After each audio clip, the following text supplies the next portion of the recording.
मेरे खाते की ज़मीन का कब्जा खत्म कयो मेरे खाते की ज़मीन का कब्जा खत्म कयो मेरे खाते की ज़मीन का कब्जा खत्म कयो मेरे खाते की ज़मीन का कब्जा खत्म कयो बेला बचाओ जिंदगी बचायो बेला बचाओ इंसान बचायो बेला बचाओ जिंदगी बचायो बेला बचाओ धरती बचायो बेला बचाओ इंसान बचायो बेला बचाओ पखी बचायो मेरे खाते की सरकारी ज़मीन का कब्जा खत्म कयो मेरे खाते की सरकारी ज़मीन का कब्जा खत्म कयो मेरे खाते की सरकारी ज़मीन का कब्जा खत्म कयो मेरे खाते की सरकारी ज़मीन का कब्जा खत्म कयो वर्णनची वाडी बंद कयो वर्णनची वाडी बंद कयो बेलंज वर्णनची वाडी बंद कयो बेलंजी वाडी बंद कयो बेलंजी वाडी बंद कयो बेलंजी ज़मीन का कब्जा खत्म कयो बेलंजी ज़मीन का कब्जा खत्म कयो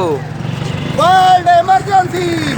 माहौलियाती वर्ल्ड इमरजेंसी लागू कयो माहौलियाती वर्ल्ड इमरजेंसी लागू कयो माहौलियाती वर्ल्ड इमरजेंसी लागू कयो माहौलियाती इमरजेंसी लागू कयो दुनिया में माहौलियाती इमरजेंसी लागू कयो दुनिया में माहौलियाती इमरजेंसी लागू कयो दुनिया के अंदर माहौलियाती इमरजेंसी लागू कयो वर्ल्ड इन्वायरमेंटल इमरजेंसी लागू कयो वर्ल्ड इन्वायरमेंटल इमरजेंसी लागू कयो वर्ल्ड इन्वायरमेंटल इमरजेंसी लागू कयो वर्ल्ड इन्वायरमेंटल इमरजेंसी लागू कयो वर्ल्ड इन्वायरमेंटल इमरजेंसी लागू कयो वर्ल्ड इन्वायरमेंटल इमरजेंसी लागू कयो दुनिया के अंदर माहौलियाती इमरजेंसी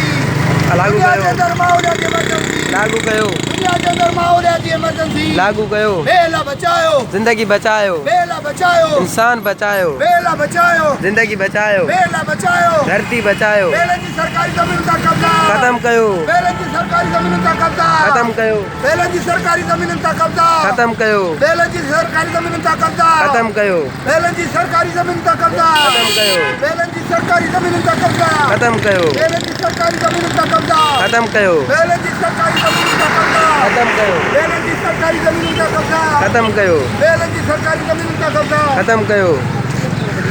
बेले की सरकारी जमीन का कब्जा खत्म कयो बेले की सरकारी जमीन का कब्जा खत्म कयो वर्णनची वाडी बंद कयो वर्णनची वाडी बंद कयो वर्णनची वाडी बंद कयो वर्णनची वाडी बंद कयो वर्णनची वाडी बंद कयो बेलंजी वाडी बंद कयो वर्णनची वाडी बंद कयो बेलंजी वाडी बंद कयो दुनिया के अंदर माहौलियाती इमरजेंसी लागू कयो दुनिया के अंदर माहौलियाती इमरजेंसी लागू कयो